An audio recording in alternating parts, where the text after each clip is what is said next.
પહેલા તેની પર નજર કરીએ। બિગ વોલ પર આ બ્રેકિંગ ન્યૂઝ આપ જોઈ રહ્યા છો, જે પ્રમાણેના સમાચાર છે, જ્યાં ખેડામાં નડિયાદમાં તેના બિલોદરા ગામે નદીમાં 2 યુવક ડૂબ્યા છે તે સમાચાર હાલ સામે આવી રહ્યા છે।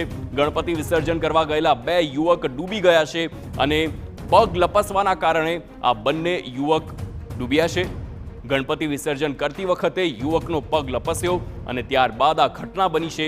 એક યુવકનો પગ લપસતા બીજો યુવક તેને બચાવવા ગયો અને બંને ડૂબી ગયા। તો ઘટનાની જાણ થતાં જ ફાયર વિભાગની ટીમ ઘટના સ્થળે પહોંચી અને તપાસ શરૂ કરી છે। ફાયર વિભાગની ટીમે યુવકોની શોધખોળ હાથ ધરી છે।